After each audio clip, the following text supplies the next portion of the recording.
ये आकाशवाणी रायपुर है।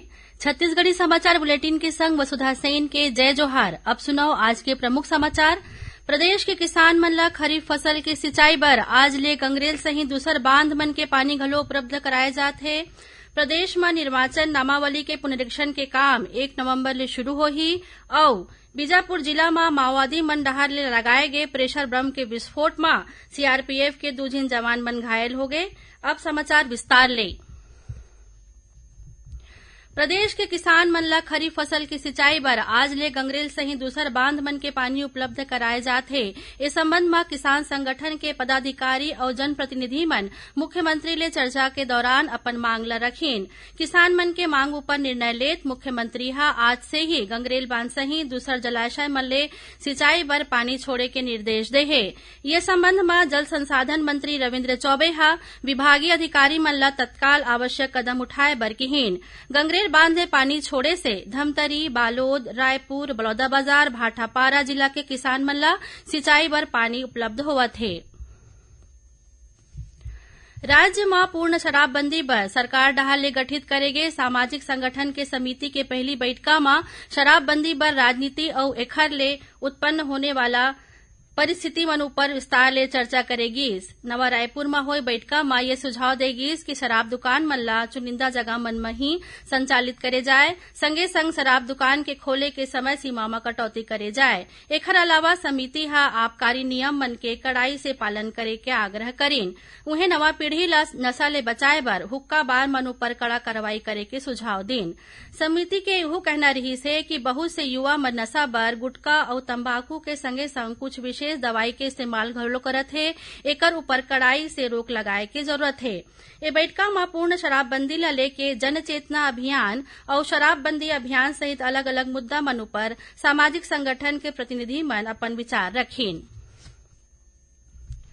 प्रदेश में फोटो युक्त निर्वाचन नामावली के विशेष संक्षिप्त पुनरीक्षण के संबंध में राजनीतिक दल मन के बैठका आज रायपुर में संपन्न हुई। छत्तीसगढ़ निर्वाचन पदाधिकारी कार्यालय में हुए राज्य स्तरीय बैठका में भारतीय राष्ट्रीय कांग्रेस और भारतीय जनता पार्टी सहित अन्य दल मन के प्रतिनिधि शामिल हुईन। प्रदेश के मुख्य निर्वाचन पदाधिकारी रीना बाबा साहब कंगाले हा बताइन कि निर्वाचन नामावली के पुनरीक्षण 1 नवंबर ले शुरू होही। यही दिन एकीकृत मतदाता सूची के प्रारंभिक प्रकाशन घलो करे जाही। उन्हें 20 दिसंबर तक दावा आपत्ति के निराकरण करे जाही।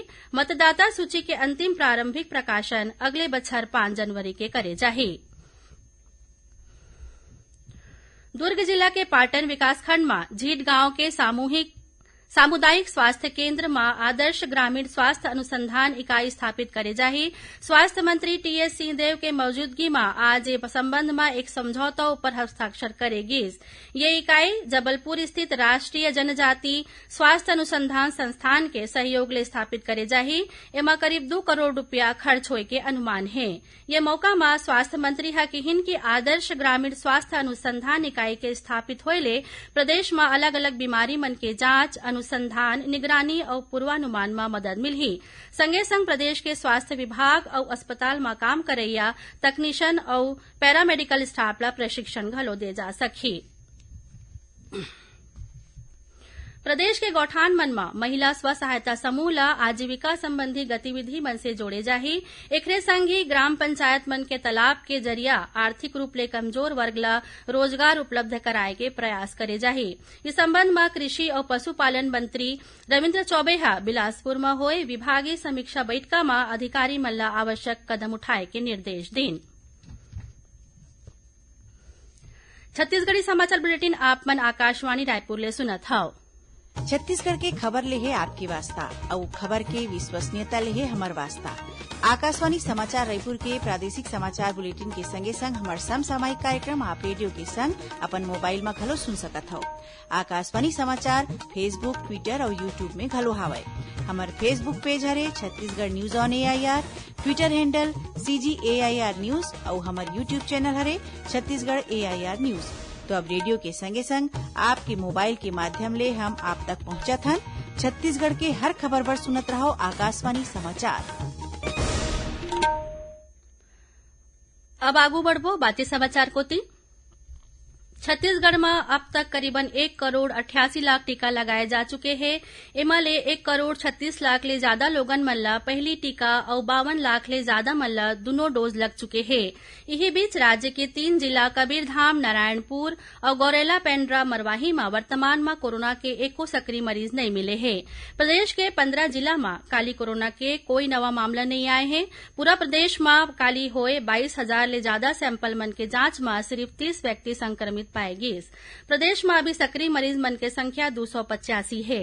यही बीच नीति आयोग के सदस्य डॉक्टर वीके पाल कहिन कि ए बच्छर सुरक्षित रूप ले तिहार मन के आयोजन कोविड महामारी ले संघर्ष में निर्णायक भूमिका निभाही। आजादी के अमृत महोत्सव के तहत ए बेरा में प्रदेश में कई ठन आयोजन करे जाथे। यही कड़ी में भिलाई नगर निगम डहार ले शहर ला स्वच्छ और सुंदर बनाए बर जागरूकता कार्यक्रम के आयोजन करेगिस। कार्यक्रम के जरिया स्थानीय नागरिक मन ला स्वच्छता के प्रति जागरूक करे जाथे। ये मौका में निगम क्षेत्र में कचरा के निष्पादन करैया उद्यमी मन ला सम्मानित करेगिस। ये कार्यक्रम 2 अक्टूबर तक चलही। उन्हें बीजापुर में आज इंद्रावती टाइगर रिजर्व डहार ले बाघ संरक्षण जागरूकता रैली के आयोजन करेगिस। ये रैली इंद्रावती टाइगर रिजर्व के दफ्तर ले शुरू होके जिला कलेक्टर परिसर में संपन्न हुईस। गौरतलब है कि आजादी के अमृत महोत्सव के तहत राष्ट्रीय बाघ संरक्षण प्राधिकरण डहार ले 75 सप्ताह तक बाघ संरक्षण के दिशा में देश के 51 टाइगर रिजर्व क्षेत्र में अलग अलग कार्यक्रम आयोजित करे जाते। आजादी के अमृत महोत्सव के चलत प्रादेशिक समाचार एकांश आकाशवाणी रायपुर डहार ले 6 अगस्त ले एक ठिन प्रश्नोत्तरी कार्यक्रम शुरू करे गे है। एखर चलत छत्तीसगढ़ में स्वाधीनता संग्राम के बेरा होए घटना के अलावा राज्य के स्वाधीनता सेनानी और समाज सेवक मन ले सवाल पूछे जाते। एक कार्यक्रम के चलत काली आकाशवाणी रायपुर ले प्रसारित होवैया छत्तीसगढ़ी और इंग्लिश बुलेटिन में सवाल पूछे जाही। दोनों बुलेटिन में पूछे गे सवाल के आधार में सबले पहले सही जवाब देवैया एक विजेता के चयन करे जाही।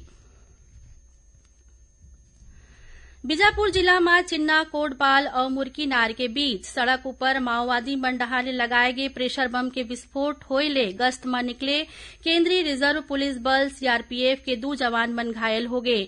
ये घटना मोदकपाल थाना क्षेत्र के आए। जिला के अतिरिक्त पुलिस अधीक्षक पंकज शुक्ला बताइन कि एमा ले एक जवान के हालत गंभीर है। दोनों घायल जवान मन ला जिला अस्पताल में भर्ती कराए गए हैं।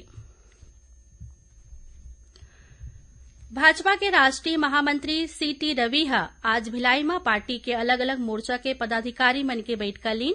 राष्ट्रीय महामंत्री पार्टी के जनाधार ला देश भर में और बढ़ाए बर जोर देत बच्छर 2023 और 2024 के चुनाव बर पार्टी पदाधिकारी और कार्यकर्ता मन ला उत्साहित करीन। ओमन पार्टी डहार ले संचालित सेवा और समर्पण अभियान के तहत होए संगोष्ठी में घलो शामिल होइन। पढ़ना लिखना अभियान के अंतर्गत प्रौढ़ शिक्षार्थी मन के आकलन बर राज्यव्यापी महापरीक्षा आज संपन्न होइस। एमा 2.5 लाख शिक्षार्थी मन के शामिल करे के लक्ष्य रखे गे रहिस। प्रदेश के 28 जिला के 121 विकासखंड और 102 नगरीय निकाय मन में ये परीक्षा के आयोजन करेगिस। आखिर में प्रमुख समाचार एक घौ फेर। प्रदेश के किसान मन ला खरीफ फसल की सिंचाई बर आज ले गंगरेल सहित दूसर बांध मन के पानी घलो उपलब्ध कराए जाथे। प्रदेश में निर्वाचन नामावली के पुनरीक्षण के काम 1 नवंबर ले शुरू होही और बीजापुर जिला में माओवादी मन डहार ले लगाए गए प्रेशर बम के विस्फोट में सीआरपीएफ के 2 झिन जवान मन घायल हो गए। एकरे संग छत्तीसगढ़ी समाचार बुलेटिन इहे सिरावत है। जय जोहार।